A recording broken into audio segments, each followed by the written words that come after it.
المساجد لله فلا تدعوا مع الله أحدا.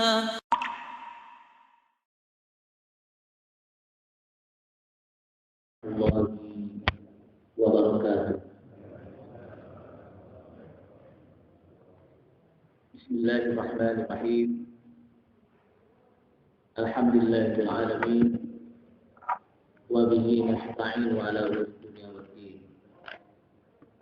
أشهد أن لا إله إلا الله وحده لا شريك له الملك الحق المبين، وأشهد أن محمدا عبده ورسوله الصادق الوعد الأمين. اللهم صل وسلم على نبينا الكريم سيدنا محمد الأمين وعلى آله وصحبه وتابعهم ومن تبعهم بإحسان إلى يوم الدين.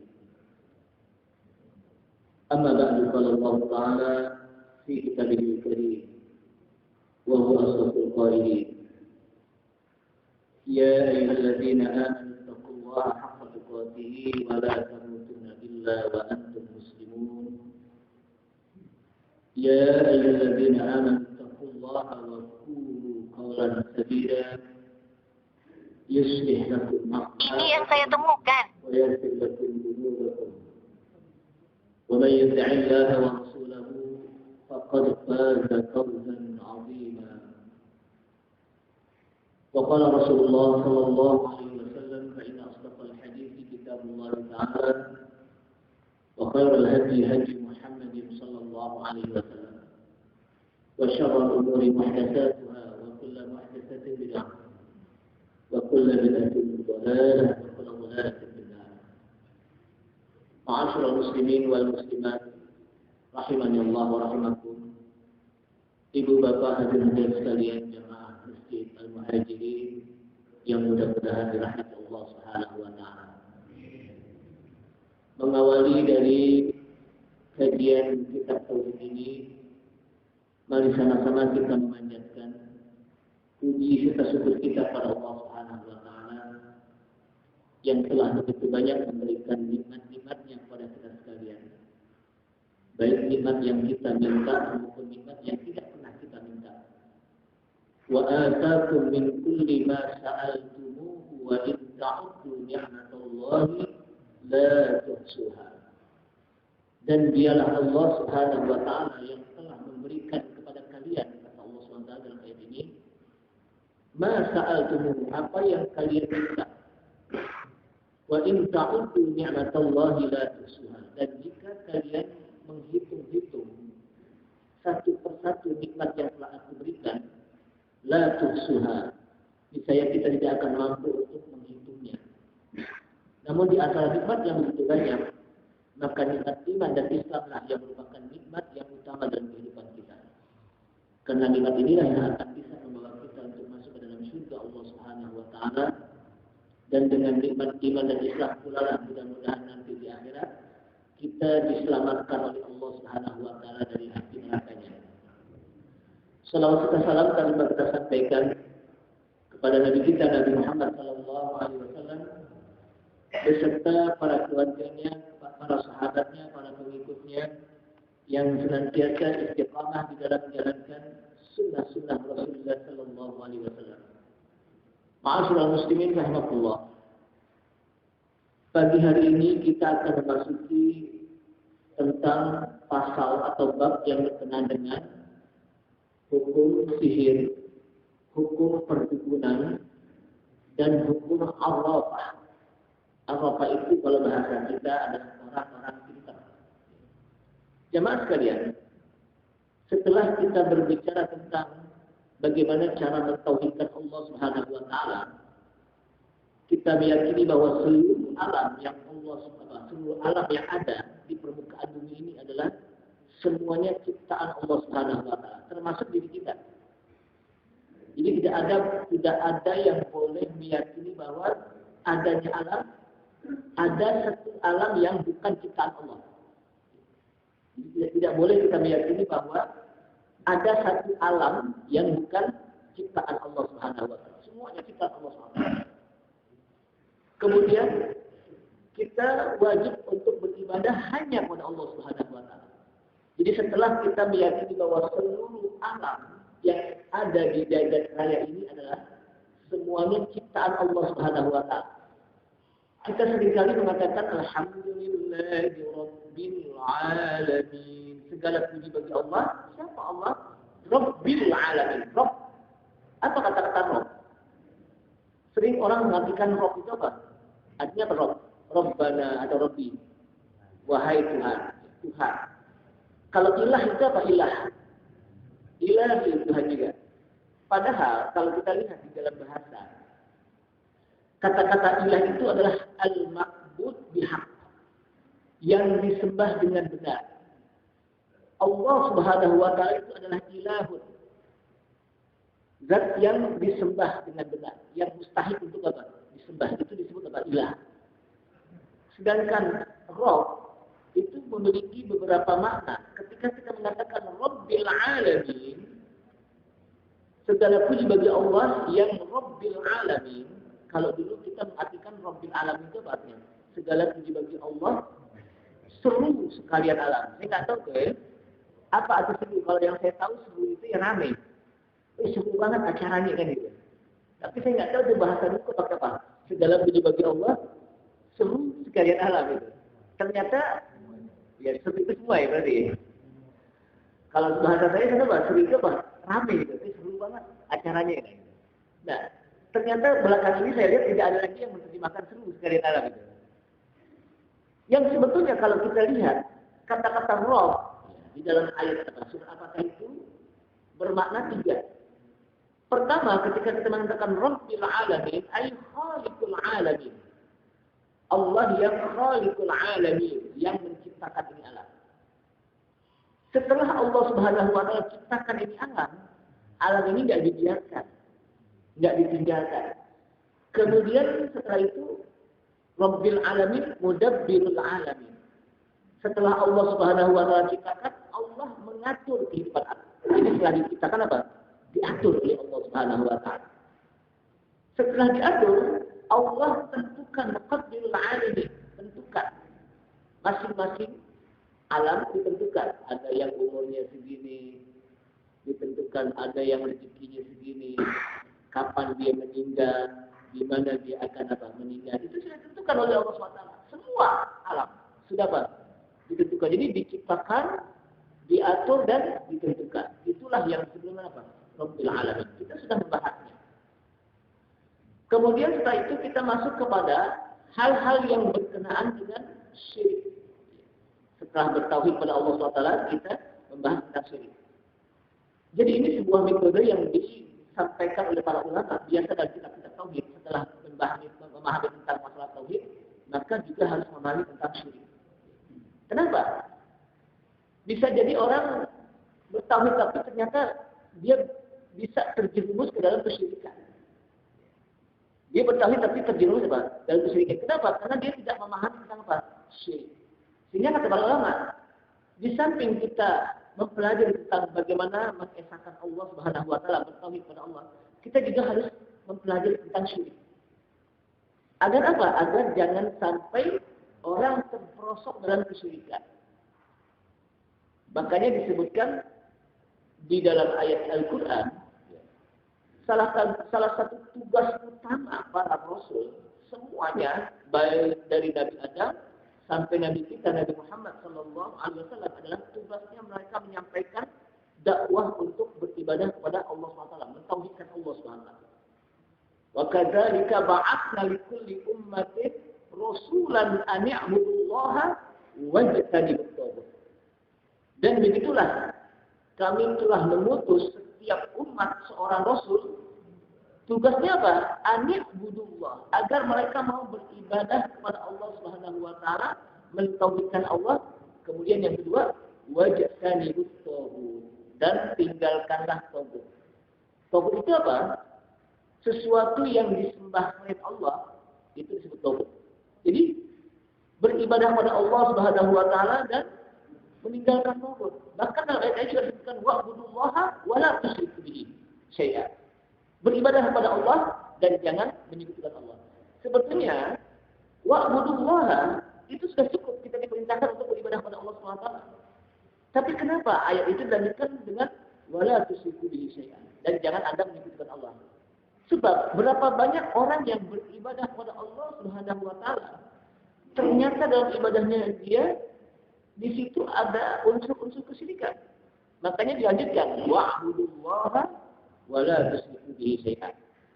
Nah, disinilah metodenya para ulama menjelaskan setelah mempelajari tentang tauhid, maka di sana juga mempelajari tentang bagaimana hal-hal yang bisa menjerumuskan seorang dalam perbuatan apa? Syirik. Dan salah satu yang menyebabkan perbuatan syirik itu adalah salah satu jenis syirik disebutkan oleh para ulama adalah as-sihir. Ya. Sihir. Wal kahana, perdukunan, wal arrafah, orang yang mengaku pintar. Kalau bahasa kita apa? Orang pintar. Padahal ini cuma apa? Mengaku pintar. Jamaah sekalian, kenapa ketiga-tiganya disebutkan di sini dalam satu judul, ya, dalam satu tema? Karena ketiga-tiganya ini sama semuanya, tidak boleh kita lakukan. Dan ketiga-tiganya ini mereka lakukannya itu bekerja sama dengan setan. Jadi mereka perbuatan ini baik sihir, perdukunan atau orang pintar itu ketiga-tiganya dilakukan itu dengan melalui apa? Kerjasama dengan apa? Syaitan. Dan seseorang tidak boleh dia bekerja sama dengan syaitan. Kenapa? Karena dia harus mentaati apa yang diinginkan oleh syaitan. Apakah dengan tumbal dan sebagainya. Jadi tidak boleh. Jadi bukan berarti orang yang mampu untuk melakukan sihir itu hebat. Atau orang yang disebut dukun itu hebat. Bisa apa? Matikan orang dari jauh. Karena melalui santet, bukan. Atau jangan sampai orang yang mengatakan, oh ini orang pintar hebat, belum tentu. Karena itu sesuatu yang justru dia menjerumuskan orang dalam apa? Dalam kesyirikan. Dan kalau orang sudah masuk ke dalam kesyirikan, dia akan masuk ke dalam apa? Kekufuran kepada Allah Subhanahu wa taala. Jamaah sekalian, apa itu sihir? Di sini disebutkan oleh para ulama definisi sihir. Jadi memang kita sengaja melakukan apa? Menjelaskan ini karena kadang-kadang di fenomena di masyarakat hal-hal yang seperti ini dianggap sesuatu hal yang biasa saja. Tentang sihir dengan berbagai macam jenisnya, tentang dukun, itu hal-hal yang biasa saja. Bahkan kadang-kadang dunia perdukunan itu nggak malu-malu lagi mereka mempromosikan Anda ingin selamat, Anda ingin dipatuhi kehidupan Anda, ingin call kami, kan gitu. Itu dukun gitu. Jadi call kami, kalau Anda ingin selamat, kehidupan Anda akan apa? Dipatuhi, call kami. Itu promosi dukun gitu. Dan itu nggak boleh. Dan itu orang menganggap itu biasa saja. Padahal itu justru bisa menjerumuskan kepada kekufuran. Dia bisa keluar dari apa? Islam. Ketika dia meyakini tentang adanya apa? Dunia seperti ini. Apa itu sihir? Sihir itu bahasa, dalam sisi bahasa, lugotan atau etimologi. Kata-kata sihir itu disebut dengan ma'ufiyah wa nufifa sababu. Jadi sesuatu yang tersembunyi, yang tidak kelihatan, yang halus sekali. Itu sihir disebutkan. Disebut sihir li'annahu yahsulu bi umurin khafiyatin la tudraku bil absar. Disebut sihir karena terjadi perkara yang tersembunyi. Jadi sihir itu terjadi hal-hal yang tersembunyi di mana mata tidak mampu untuk melihat. Padahal ada yang bermain di situ. Ada yang bermain di situ. Siapa? Setan. Nggak kelihatan. Tersembunyi. Selampe bisa jadi burung umpamanya kan tidak ada ya. Kertas bisa jadi duit. Ratusan ribu lagi. Kertas jadi duit enak deh. Orang percaya ya. Tapi kan nggak boleh.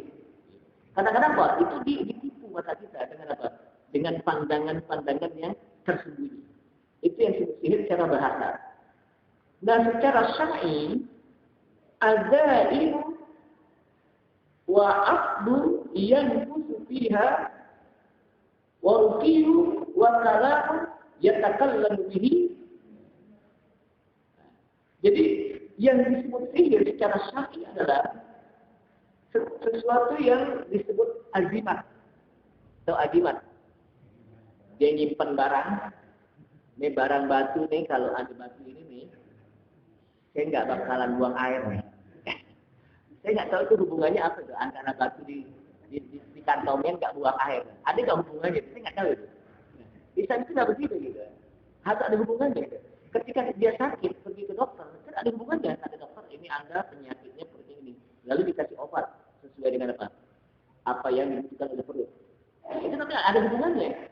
Tapi kalau ketika Anda ingin biar nggak buang air besar, kantongin aja ya. Nggak ada hubungannya gitu. Mengapa kantongin batu gitu? Kantongin duit nggak apa-apa gitu. Jadi azimat atau ditaruh. Ini jangan di mana-mana nih. Ini keris nih jadi azimat kita. Kalau ada keris rumah kita ini apa? Akan aman deh rumah kita nih. Itu juga nggak boleh. Nggak ada hubungannya antara amannya rumah dengan apa? Dengan keris. Kemudian termasuk juga ikatan-ikatan yang bisa ditiup. Kalau orang-orang dulu, kita lihat di dalam beberapa tafsir, jadi ada orang yang buat sihir itu dibikin boneka-boneka, lalu diikat dengan tali-tali. Setelah itu ditiup-tiup. Setelah itu apa? Ditiup. Dan itu dihitung berapa ikatan-ikatan al-aqad. Dan itu dihitung. Lalu ditiup. Ketika dia ingin menyakiti saudara yang tempat lain, ditiup, lalu disebut namanya, si Anu, lalu disantet dia dari jauh. Nah itu tidak boleh. Itu apa? Itu berdosa. Dan itu yang bermain jin. Masa dia bisa ambil dari sini Solo? Kan nggak mungkin. Pasti ada yang nyampein. Siapa yang nyampein? Jin, setan. Jin apa? Atau setan. Kemudian dengan rukyah, kalau bahasa kita jampe. Jampe atau yang disebut dengan bahasa kita rukyah. Ada rukyah yang syar'iyah yang dibolehkan. Apa sih rukyah itu? Rukyah itu kan kalimat-kalimat yang memang dia akan bisa memberikan keselamatan bagi kita. Kita diajarkan oleh Rasulullah SAW ketika kita mau tidur, pertama baca surat Al-Ikhlas, Al-Falaq, An-Nas. Kemudian nanti kita tutup dengan baca surat ayat kursi.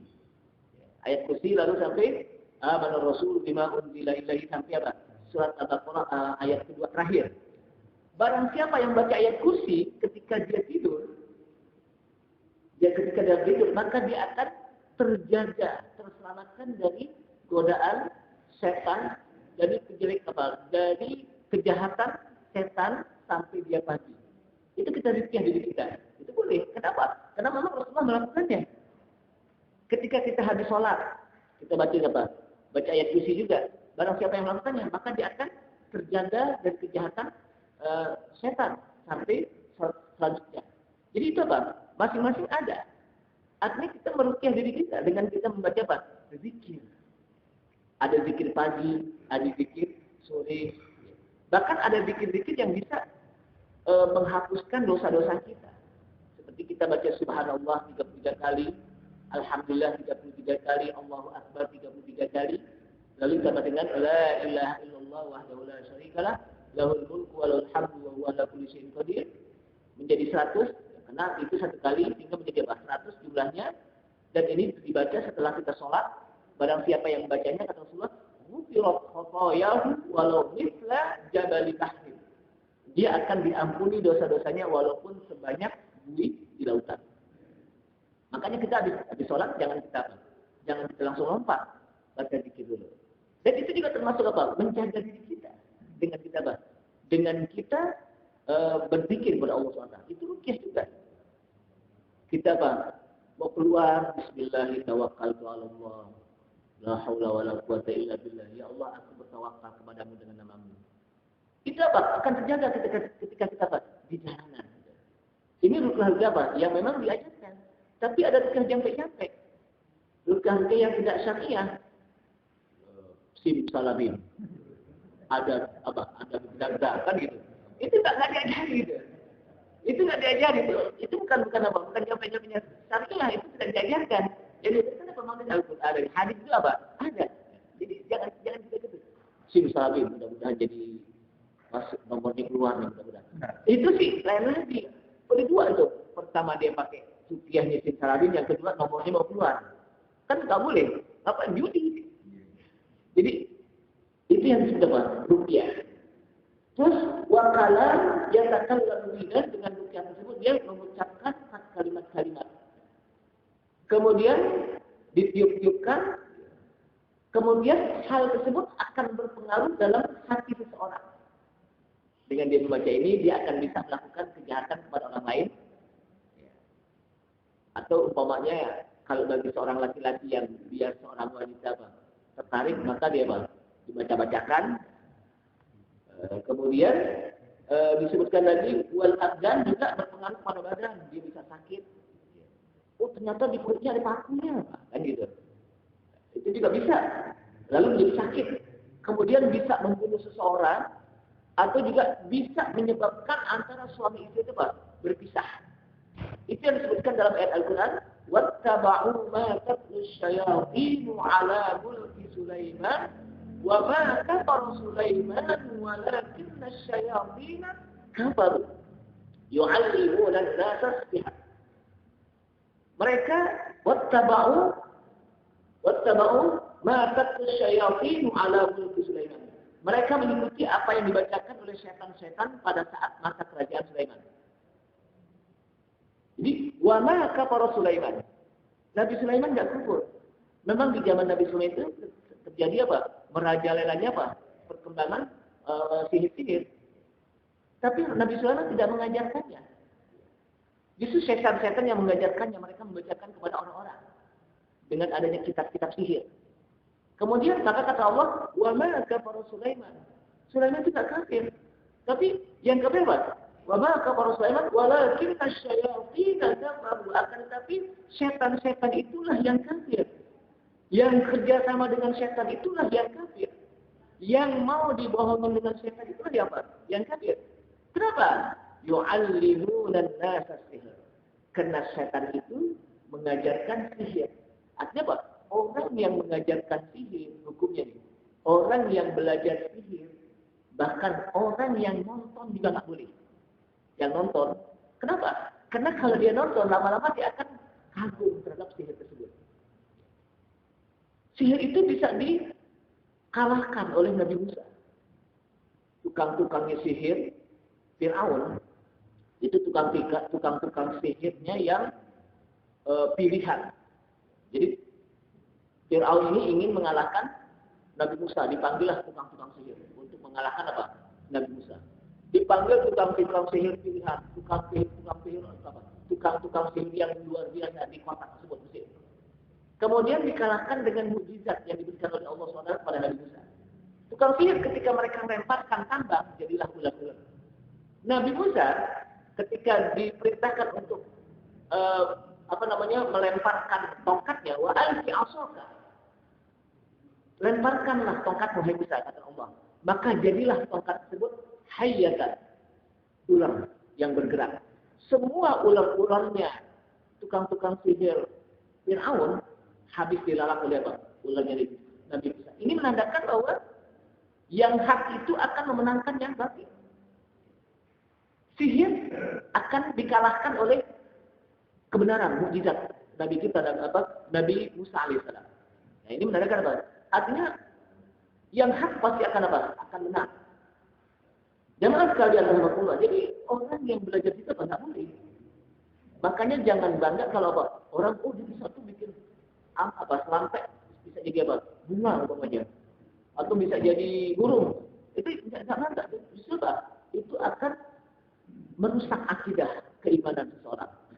Kenapa? Karena dia mengandalkan syaitan, tidak bertawakal kepada Allah Subhanahu wa taala. Itu apa? Jadi dia bekerja sama dengan sihir. Dan orang yang bisa bekerja sama dengan jin itu bukan berarti orang itu hebat gitu. Orang yang indigo ya, yang bisa melihat jin, itu bukan hal yang hebat sebetulnya. Hal yang memiliki kekurangan. Kenapa? Karena kita memang disebutkan dalam ayat Al-Quran, innahum yarawnahu, sesungguhnya mereka melihat kita, tapi kita tidak melihat mereka. Mereka jin-jin bisa melihat kita, kalau kita tidak bisa apa? Melihat. Ini Allah SWT berikan. Kenapa? Karena manusia kalau melihat mereka, itu kita nggak bakal bisa tidur. Sehingga Allah tutup kita untuk tidak bisa melihat mereka. Tapi mereka bisa melihat kita. Makanya disebutkan dalam hadis, kalau kita mau tidur, baca zikir, ruqyah kita. Kita masuk ke rumah kita beri salam. Bismillahi walajna wa bismillahi kharajna. Disebutkan lagi. Dengan nama Engkau ya Allah kami masuk ke rumah, dan dengan nama Engkau ya Allah, Bismillah, dengan nama Allah aku masuk ke rumah, dan dengan nama Allah aku keluar rumah. Sehingga setan-setan yang berada dalam lingkaran kita itu tidak akan mampu untuk apa? Menggoda kita lagi. Ketika kita makan baca Bismillah, sehingga mereka juga tidak apa? Ikut makan-makan dengan kita. Konsep yang penting kenyang, walaupun bukan masalah kenyangnya. Bukan masalah kenyangnya. Keberkahan makan kita. Makanan kita bareng nggak dengan makan mereka. Setan itu apa? Jin itu bisa kurus gara-gara dia tidak mampu untuk bisa bareng makanan dengan kita. Jadi masuk ke kamar mandi. Apa masuk dulu? Allahumma inni a'udzubika minal khubuthi wal khaba'ith. Ya Allah, aku berlindung kepadamu dari jin laki-laki dan jin perempuan. Kenapa? Karena disebutkan oleh kamar mandi itu tempatnya jin. Makanya orang kalau di kamar mandi kadang-kadang betah banget.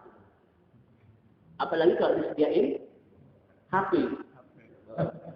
Kalau zaman dulu disediain kopi gu, baca gitu ya. Karena kan kopi gu tidak laku tuh, HP beneran, HP sambil macam-macam itu. Kan nggak mungkin kalau di WC itu dia akan buka YouTube tentang dakwah. Kenapa? Kan itu ada bacaan Al-Quran. Hadis kan nggak mungkin. Pasti yang begini apa? Pasti yang begini tebang lama deh. Gitu ya. Dan itu akan membuat dia nikmat itu. Mahal banget. Dan itu setan teman. Padahal kita minta pada Allah SWT. Allahumma inni a'udzubika minal khubuthi wal khaba'ith. Ya Allah, aku berlindung kepadamu dari setan laki-laki maupun perempuan. Artinya apa? Kita masuk itu jangan sampai saat kita masuk digoda oleh mereka sehingga kita betah gitu. Sebab kita masuk ke kamar itu hanya sesuai dengan kebutuhan kita. Kalau mandi aja deh. Makanya dengan qada hajat, melaksanakan hajat. Kalau udah hajatnya selesai, udah selesai. Jangan udah selesai masih apa? Bener-bener juga. Padahal udah apa? Padahal udah selesai gitu. Nah inilah kadang-kadang itu apa?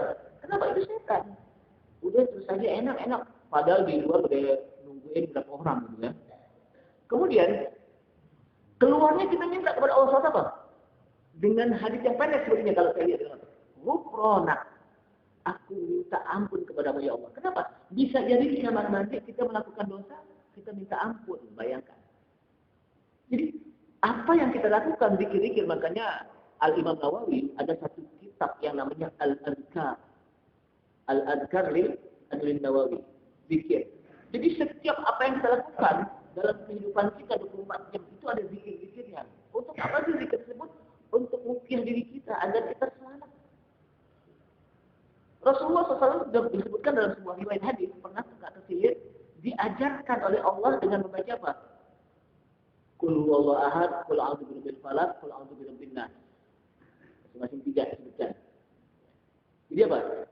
Qul al-ikhlas, al-falaq, an-nas. Jadi al-falaq dan an-nas ini itu merupakan turunnya ayat disebabkan karena terkena sihir. Jadi kalau kita jangan terkena sihir, baca habis sholat, kalau untuk maghrib, habis subuh, al-falaq, kan biasa dibaca kan? Al-falaq, diawali dengan al-ikhlas, al-falaq, dan an-nas. Untuk maghrib dan subuh masing-masing 3. Tapi kalau selain maghrib dan isya, dan selain maghrib dan subuh, itu masing-masing apa? 1. Dan itu baca ayat kursi juga setelah itu. Jangan lupa baca ayat kursi. Jemaah sekalian, dengan gara-gara sihir, orang bisa apa? Berpisah. Yufarriqu bainal mar'i wa zawjihi. Mereka akan bisa apa? Memisahkan antara seseorang antara suami dan istri.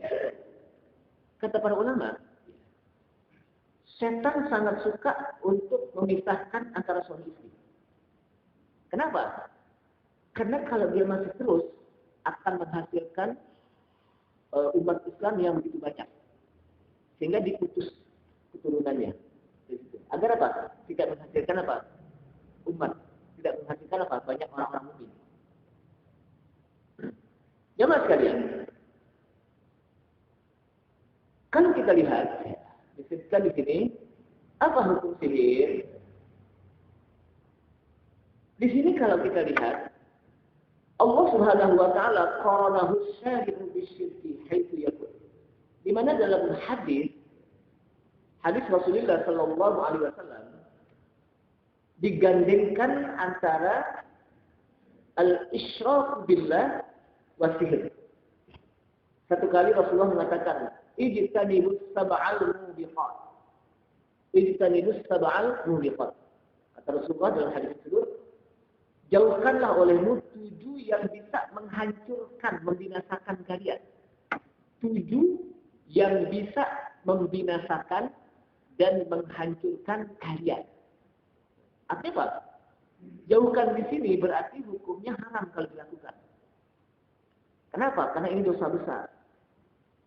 Jadi ciri-ciri yang disebutkan dosa besar itu kata para ulama adalah ada larangan yang kemudian ada sanksinya, baik di dunia maupun di akhirat. Itu disebut apa? Dosa besar.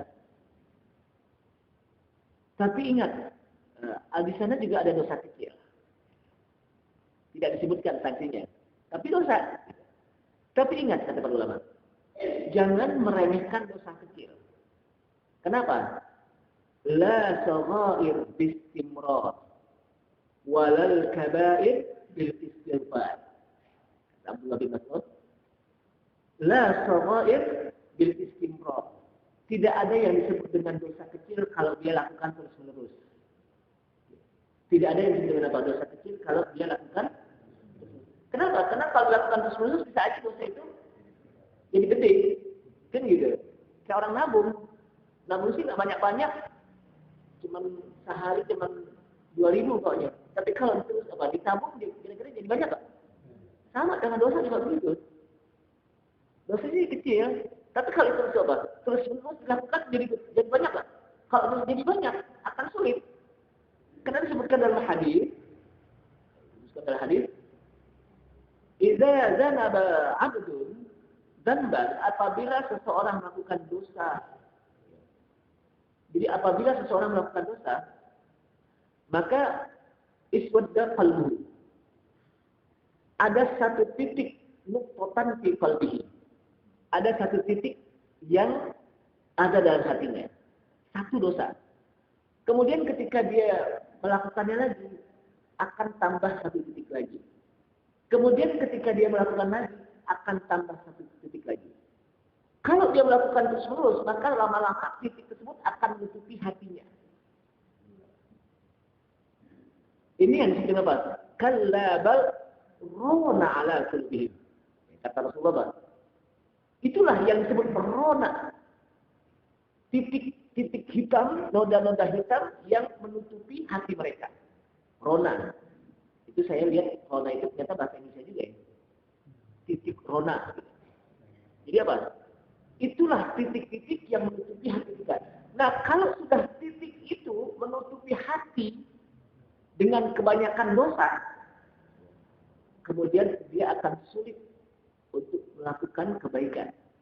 Kenapa? Karena ditutupi oleh titik hitam disebabkan dengan dosa dia. Tapi kalau dia bertobat, istighfar, setiap hari diistighfar, maka lama-lama titik-titiknya akan hilang. Lama-lama akan bersih kembali hati tersebut. Dengan sebab apa? Dengan sebab istighfar dan taubat dia kepada Allah SWT. Maka kita diperintahkan untuk beristighfar. Disebutkan dalam hadis, "Inni la astaghfirullah wa atubu ilaih fi kulli yawm mi'ata marrah." Dalam beliau ini mengatakan apa? 70 kali. Sungguh aku diperintahkan oleh Allah SWT. Sungguh aku beristighfar dan minta ampun kepada Allah SWT dalam setiap hari tidak kurang dari 70 kali dalam satu riwayat. Tapi dia katakan apa? Dalam satu riwayat mengatakan, mi'ata marrah 100 kali. Ini kata Rasulullah. Inni la astaghfirullah wa atubu ilaih mi'ata marrah.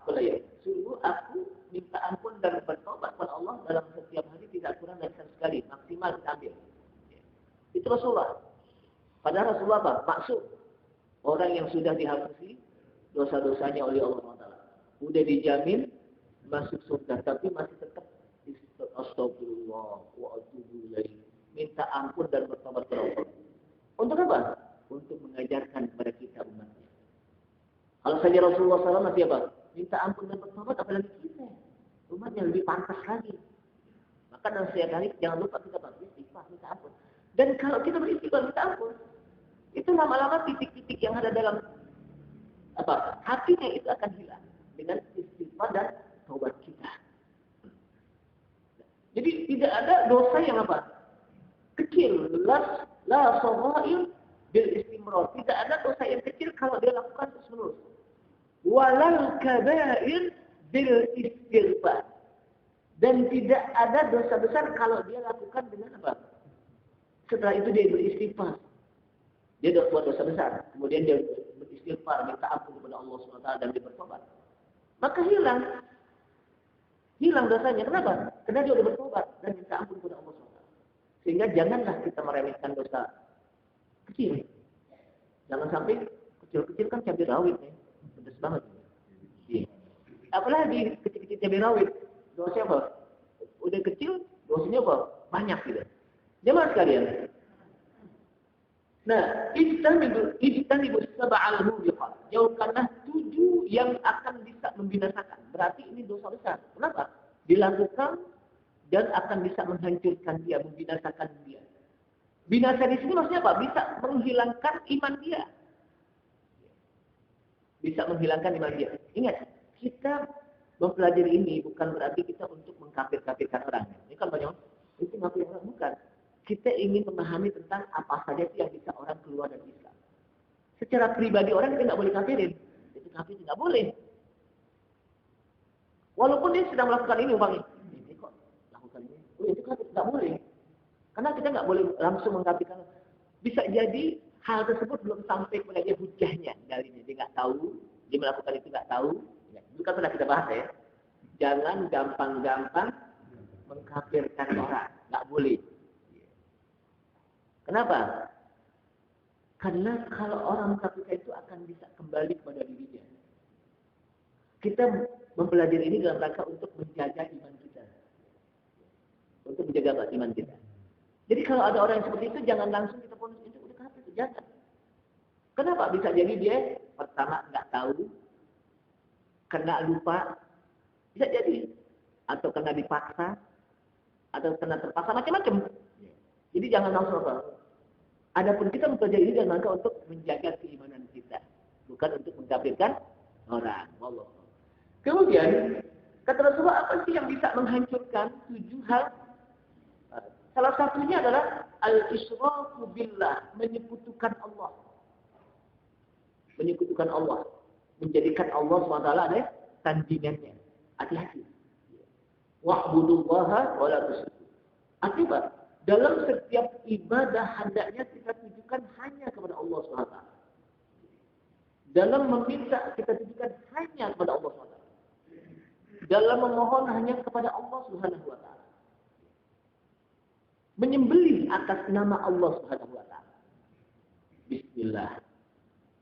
Tidak boleh kita menyembelih atas nama dewa anu, dewa ini, tidak boleh. Bismillah.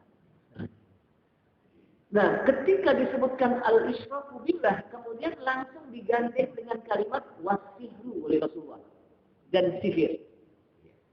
Kenapa? Karena 2 hal ini saling berkaitan. Orang itu bisa terjerumus dalam kesyirikan ketika dia melakukan sihir. Dan orang melakukan sihir itu salah satu yang bisa menjerumuskan dia dalam kesyirikan. Makanya digandeng. Apa sih hukum melakukan sihir? Kata para ulama, As-sihru kufrun wa syirkun yunaqidul aqidah.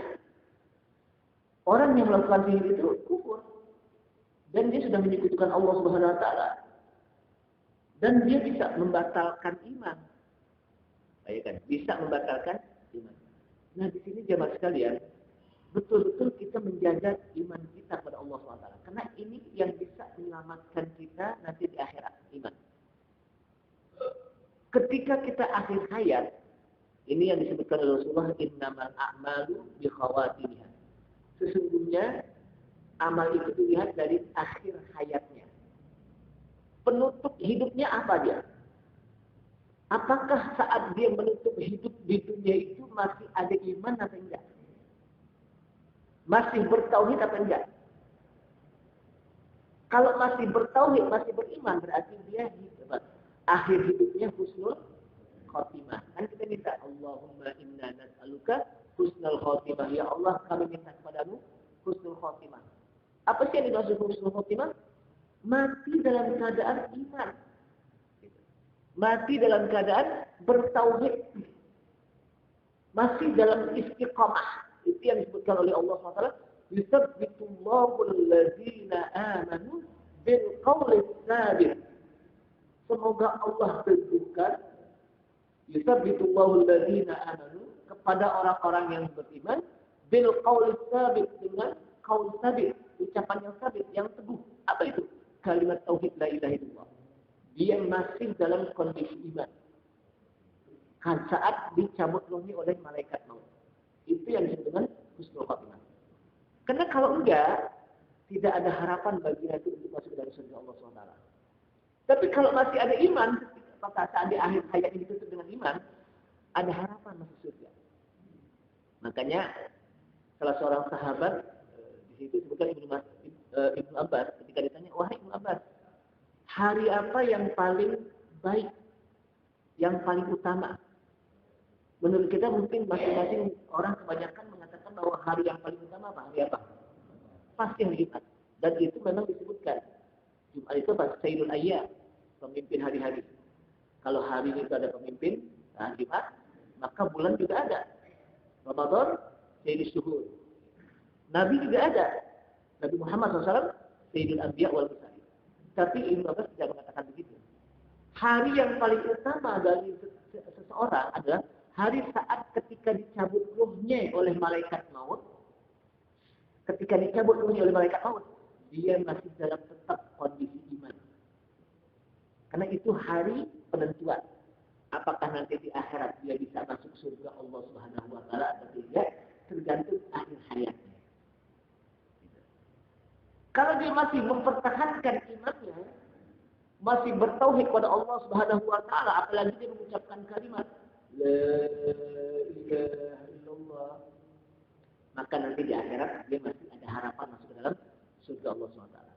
Tapi kalau tidak ada, hati-hati, tidak ada harapan. Maka itulah apa? Pentingnya bagi kita mempelajari ilmu tauhid. Jadi enggak, ilmu tauhid itu sangat penting sebetulnya. Kenapa? Karena ini ilmu fondasi. Ilmu apa? Fondasi. Ilmu usul, pokok ilmu tauhid. Ibarat pohon, ilmu tauhid ini akarnya. Pohon kalau nggak ada akar, kira-kira gimana? Tumbang. Akarnya kering, kira-kira itu pohon hidup apa enggak? Begitu juga manusia. Kalau nggak ada akarnya nih, walaupun dia sholatnya rajin, kalau nggak ada akarnya nih, nggak ada pondasinya nih ilmu tauhid, lama-lama apa? Ibadahnya biasa. Kenapa? Tidak ada power tauhid. Tidak ada apa? Kekuatan tauhid. Kalau kering, apalagi nggak ada kekuatan tauhid. Nah, disitulah pentingnya bagi kita untuk mempelajari tauhid kepada Allah Subhanahu. Salah satunya menjauhkan diri dari perbuatan syirik. Kenapa? Karena ini akan merusak akidah. Bahkan disebutkan apa? Itu bisa membatalkan iman. Bahkan disebutkan lagi dalam sebuah riwayat, hukumnya bagaimana? Hukumnya itu boleh dibunuh. Orang yang melakukan itu boleh dibunuh disebutkan. Tapi ini kan bagi orang-orang yang menggunakan hukum apa? Islam. Kalau kita boleh ketemu jangan, nggak boleh. Kenapa? Ini yang melakukan ini tidak semua orang. Ulil amri. Kalau yang seperti ini nih, ulil amri deh. Urusannya ulil amri. Penentuannya ulil amri. Kenapa? Kalau semua orang bisa melakukan ini, misalnya kita akan menjadi hukum riba, main bunuh solo bunuh sih, tidak. Ini hal ini apa? Yang melakukan apa? Ulil amri. Kenapa? Karena disebutkan karena qatala jama'atun min akabir sahabat radhiyallahu an as-sihrata. Jadi sebagaimana kelompok dari pembesar-pembesar sahabat pernah mereka membunuh para apa? Tukang-tukang sihir. Agar apa? Mereka bunuh. Agar jangan mengenteng-entengkan sihir, hukum sihir. Ini menjadi apa? Orang menjadi takut kalau dia melakukan sihir. Karena ini Pak akan berbahaya terhadap akidah. Karena dia akan menjadi sebuah bencana iman. Jadi jangan sampai apa orang manggil. Pantesan dulu waktu saya masih kecil kalau ada apa? Ada ini apa? Di sekolah jangan nonton nanti apa? Kan suka ada deh surat. Itu apa? Bisa rusak. Biasanya kan kalau orang-orang seperti ini Pak, kalau ingin melakukan itu ya, ada istilah gini Pak. Satu guru, satu ilmu, jangan saling ganggu kan gitu. Dia takut gitu ya. Iya, kenapa? Sihir. Nah kita sihir kan apa? Sihir. Kemudian jangan orang itu yang terhimun berbangga-bangga dengan sihir. Justru ini melakukan apa? Akan menjerumuskan dari rusaknya keimanan seseorang. Kayaknya disuruh begini. Mohon maaf, mudah-mudahan bermanfaat. Paling tidak ini yang bisa menjaga akidah kita. Pertahankan iman sampai akhir hayat kita. Banyak-banyaklah kita berpikir agar kita terjaga dari perbuatan setan dan godaan setan dan kejahatan manusia. Dan sering-sering minta kepada Allah SWT dalam akhir sholat kita kan kadang-kadang di dalam akhir sholat tasawuf gitu. Allahumma a'inni ala zikrika wa syukrika wa husni ibadatik. Ya Allah, tolonglah aku sering-sering untuk berpikir kepada-Mu ya Allah. Ala zikrika wa syukrika, dan bisa bersyukur kepada-Mu ya Allah. Wa husni ibadatik, dan agar ibadah aku baik.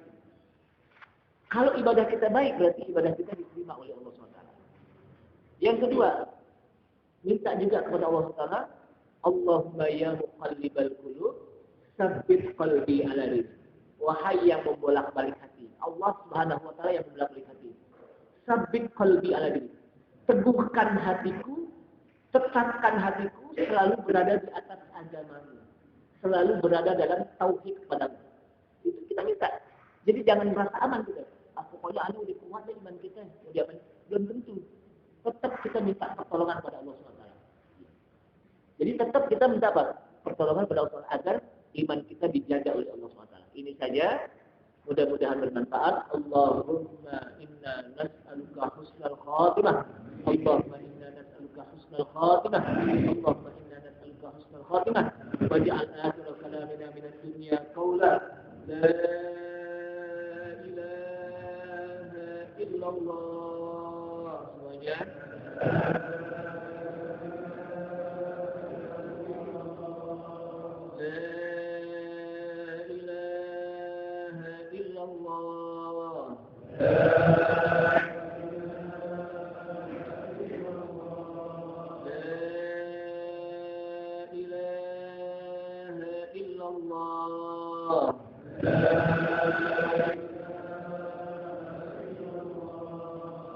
محمد رسول الله صلى الله عليه وسلم عليها نحيا وعليها نموت وعليها نبعث إن شاء الله تعالى من الآمنين.